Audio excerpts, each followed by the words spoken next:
El Salmo 86, versículo 5 dice: Porque tú, Señor, eres bueno y perdonador, y grande en misericordia para con todos los que te invocan. Todos le hemos fallado a Dios alguna vez.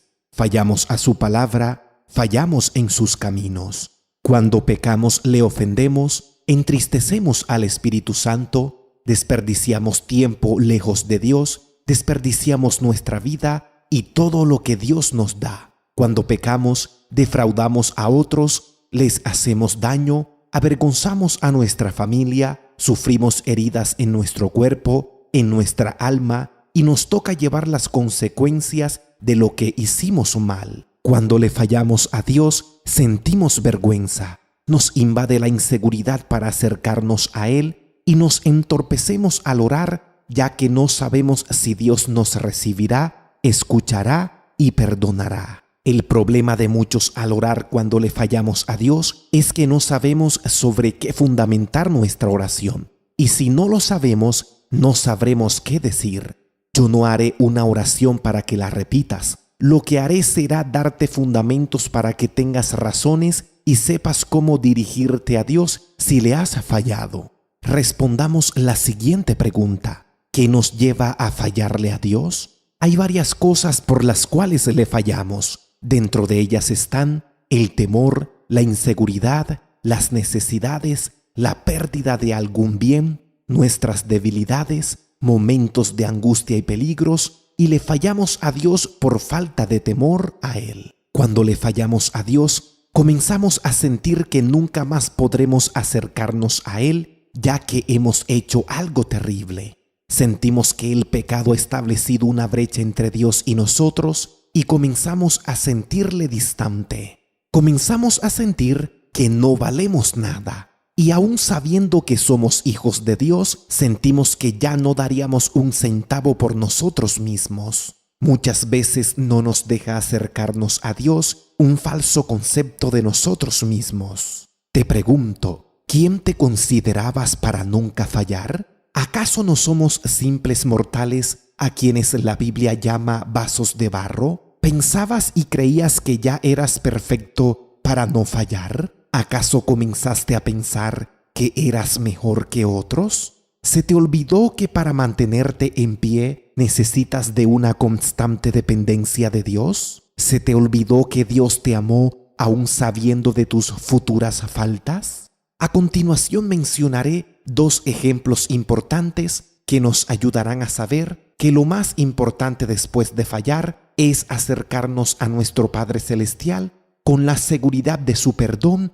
y de su restauración. El Salmo 51 es una oración hecha por el salmista David después que fue confrontado por su pecado de adulterio y complicidad en la muerte del marido de la mujer con quien pecó. David sabía que sus errores habían dañado a mucha gente, y así nos pasa a nosotros. Todo pecado nos hiere a nosotros mismos y a otros, y finalmente ofende a Dios porque es rebelión contra el estilo de vida que Él nos demanda. En Lucas capítulo 22, versículos 54 al 62, encontramos el ejemplo de Pedro, que después de haberle jurado amor y fidelidad a Cristo, terminó negándolo por 3 veces que lo conocía, lo que lo llevó a llorar amargamente, no solo porque negó a su Señor, sino también porque le dio la espalda a su amigo, a quien lo amó y lo enseñó durante 3 años. Déjame decirte algo muy importante. Si tú que me estás escuchando eres hijo de Dios, debes saber que existe una gran diferencia entre confesar el pecado como culpables por primera vez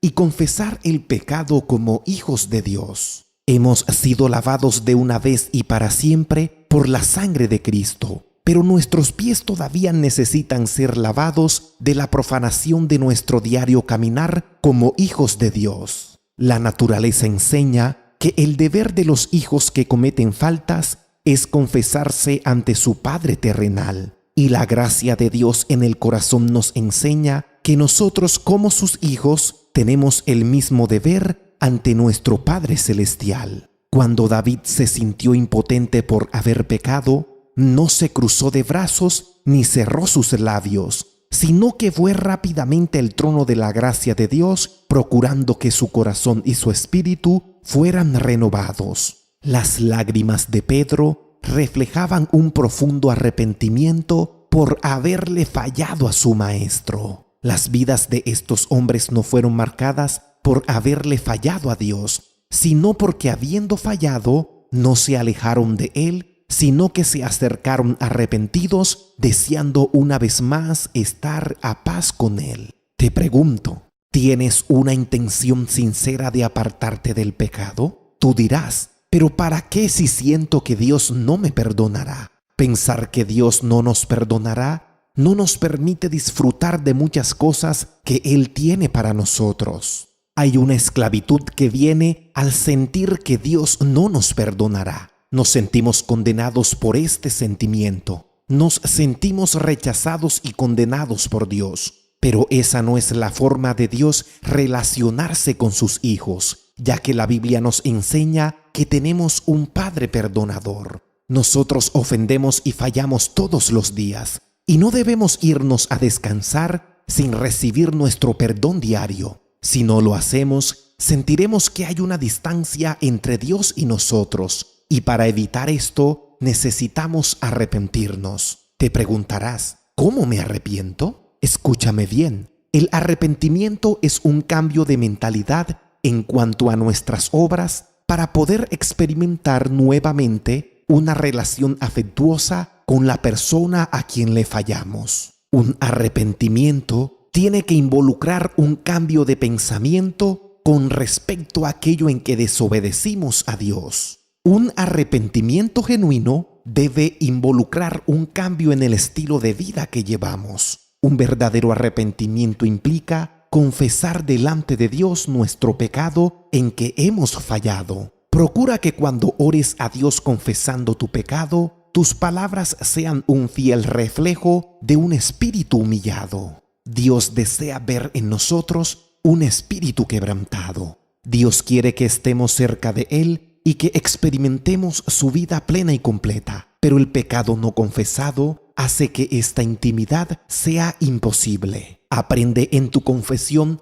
a ser honesto con Dios. No des nombres hermosos a la falta que cometiste. Sé totalmente sincero con Dios, no dudes de su perdón y de esta manera permanecerás en plena comunión con Él. Cuando nos presentemos a confesar nuestros pecados ante el Dios de los cielos, recordemos que estamos delante de un Padre que nos ama, de un Padre que es compasivo, de un Padre que conoce nuestra condición y que se alegra de nuestro regreso a Él. El arrepentimiento no es algo a lo que debamos huir. Por el contrario, el arrepentimiento nos hace humildes, nos restaura a una posición donde experimentemos la gracia de Dios y nos capacita para ser usados por Él. El arrepentimiento nos cambia la perspectiva de las cosas.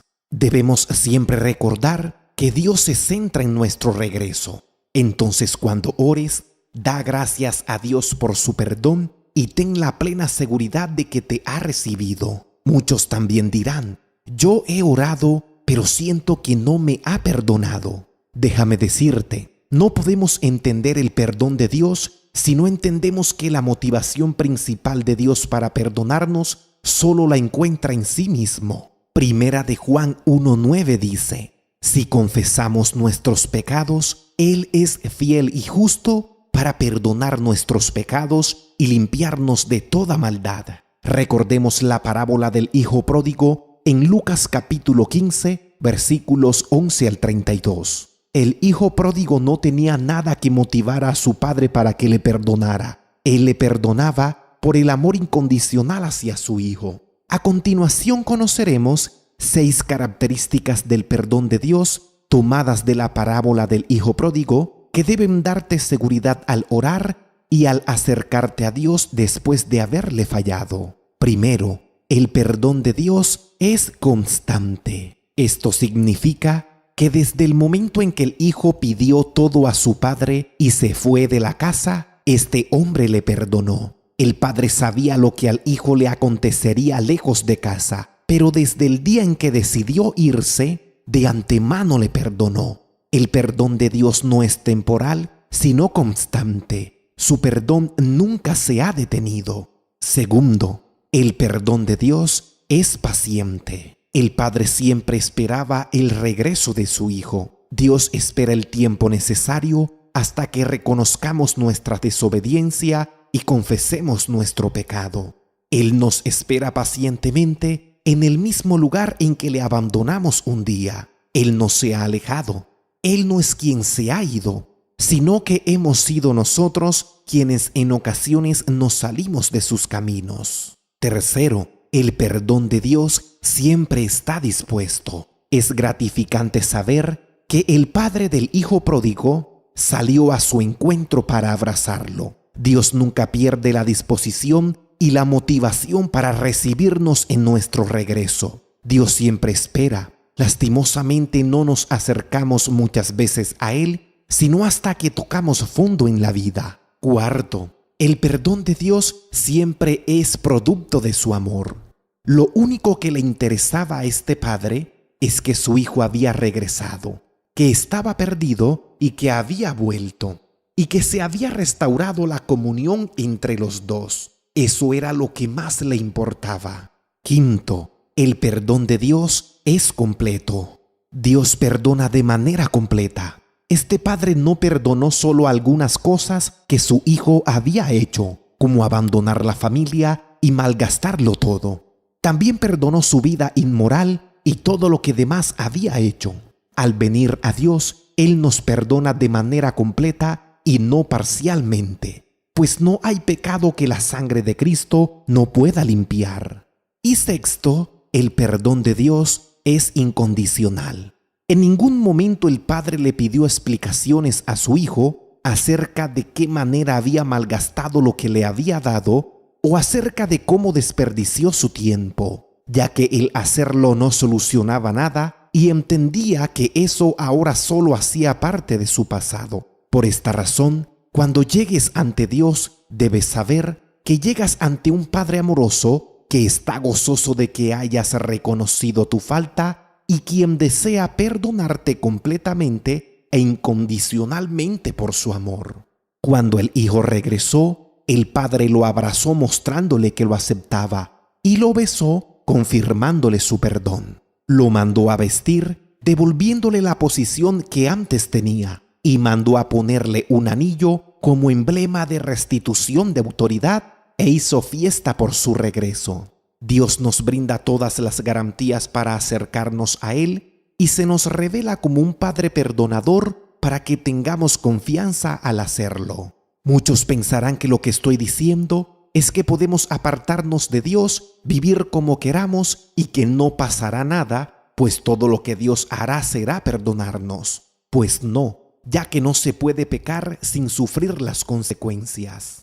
El pecado acostumbra dejar consecuencias desastrosas. Y es por esta razón que Dios desea que siempre permanezcamos a su lado para no tener que sufrirlas. Algunos me dirán que digo esto porque no sé exactamente lo que han hecho. Y es preciso que este pensamiento es una de las razones por la que te he expuesto la grandeza del perdón de Dios. Acércate a Dios, hazlo como lo hizo el hijo pródigo. Levanta tu mirada al cielo, reconoce tu falta o pecado, arrepiéntete. Aléjate de ello, pide perdón y regresa que el Padre Celestial te está esperando. Y a manera de ejemplo de oración, el Salmo 51 dice: Ten piedad de mí, oh Dios, conforme a tu misericordia, conforme a la multitud de tus piedades, borra mis rebeliones, lávame más y más de mi maldad y límpiame de mi pecado, porque yo reconozco mis rebeliones y mi pecado está siempre delante de mí. Contra ti solo he pecado, y he hecho lo malo delante de tus ojos, para que seas reconocido justo en tu palabra y tenido por puro en tu juicio. He aquí en maldad he sido formado, y en pecado me concibió mi madre. He aquí tú amas la verdad en lo íntimo, y en lo secreto me has hecho comprender sabiduría. Purifícame con hisopo, y seré limpio. Lávame y seré más blanco que la nieve. Hazme oír gozo y alegría, y se recrearán los huesos que has abatido. Esconde tu rostro de mis pecados y borra todas mis maldades. Crea en mí, oh Dios, un corazón limpio y renueva un espíritu recto dentro de mí. No me eches delante de ti y no quites de mí tu Santo Espíritu. Vuélveme el gozo de tu salvación y espíritu noble me sustente. Dios te bendiga grandemente. Si este mensaje fue de edificación para tu vida, te invito a que lo compartas. Suscríbete al canal, síguenos en nuestras redes sociales y no olvides dejar tu comentario.